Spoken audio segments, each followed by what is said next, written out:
Kahit gaano pa kalaki yung sweldo mo, mapapakinabangan mo lang yan habang nagtatrabaho ka at kaya mo pa magtrabaho.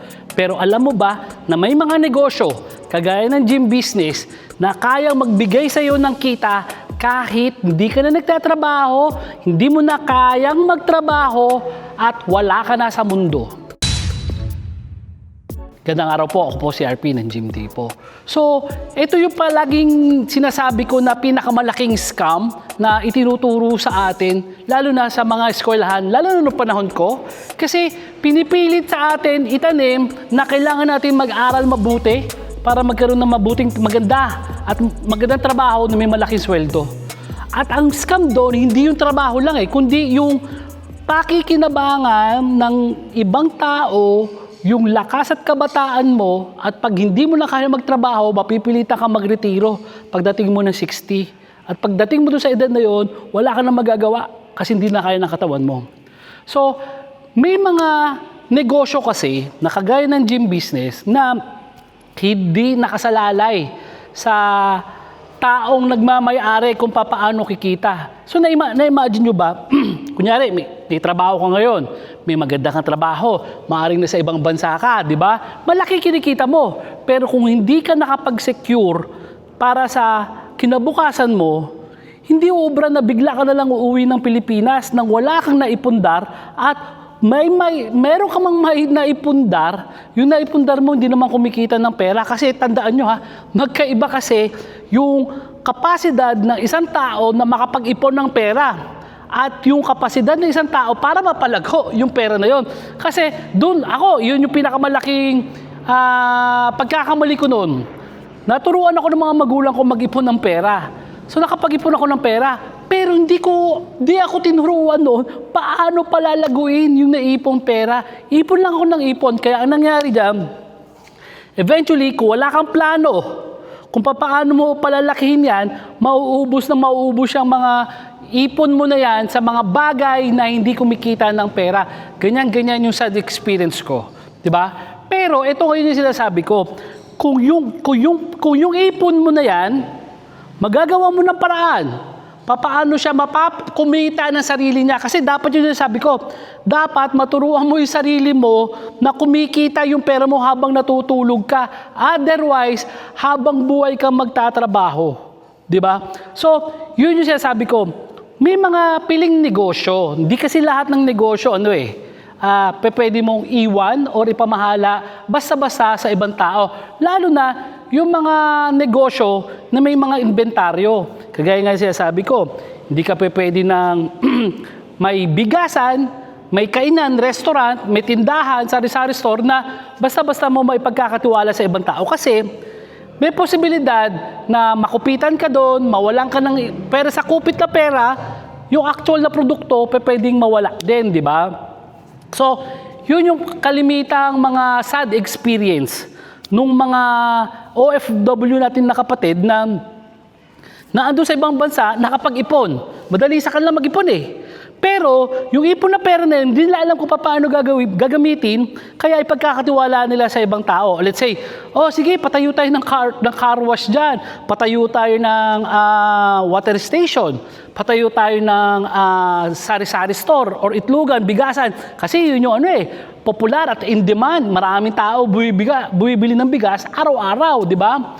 Pero ang problema doon, sa hindi inaasahang bagay, nawawalan ng pera, nakukupitan ng pera, nawawalan ng paninda, nauutang.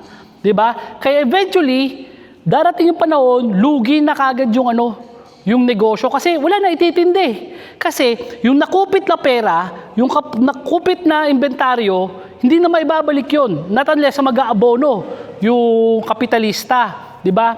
Unlike sa gym business kasi, hindi rin siya garantiya na hindi ka makukupitan. Kasi maski ako, nakukupitan ako dyan. Pero ito yung pinagkaiba kasi. Sa gym business kasi, makupitan man ako ng 100, 200, 300, isang araw, yung equipment ko, yung capital ko, andyan pa din. Buo pa din. Bukas, pwede uli ako magbukas ng gym ko at kikita uli siya. Yun yung kagandahan ng gym business. At kahit na sa malayong lugar ka, kahit nasa malayong lugar ka, OFW ka, hindi ka natatakot na mag-manage na tong business mo to kahit nandoon ka sa ibang bansa. Kasi nakikita mo paano pumapasok yung pera nang walang nawawalang kapital sa'yo. Lalo na kung sarili mo yung pwesto.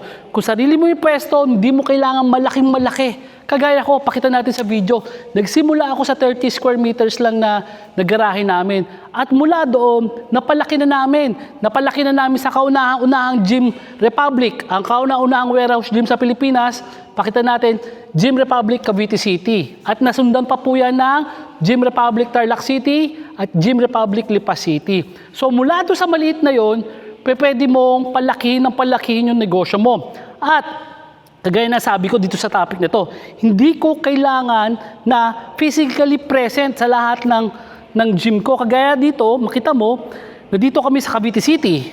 Meron akong gym sa Tarlac City, may gym ako sa Lipa City. So hindi ko naman araw-araw iniikutan yan. Ang importante, may sistema ka. So yun yung sinasabi ko, napakahirap maging kampante kasi doon sa sweldo na natatanggap mo. Bakit? Kasi kaya ka kampante, kasi araw-araw naman tayong kumakain dahil may sweldo ka, di ba?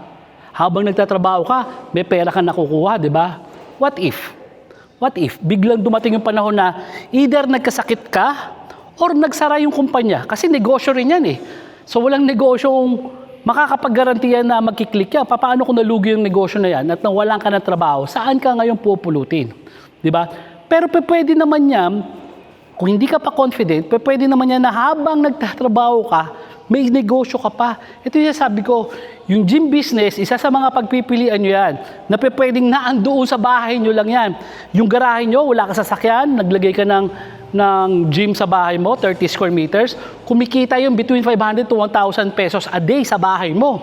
Baka mas malaki pa kinikita niyan kaysa sa sweldo mo. Di ba? Kalimitan, isa lang sa mga parents na nagtatrabaho. Kalimitan, si tatay lang nagtatrabaho. Kasi si nanay naman, siya naman yung nag-aasikaso ng mga bata, ng mga anak sa bahay. Pero ito, di siya makapagtrabaho. Pero ito, kung meron kang gym business sa bahay mo, hindi mo kailangan umalis pa si nanay sa bahay para magtrabaho. Na andoon tong negosyo nito sa bahay, maaasikaso pa niya yung mga anak niya. Kagaya nito, itong proof of completion natin para kay Sir Jericho ng Lemery, Batangas.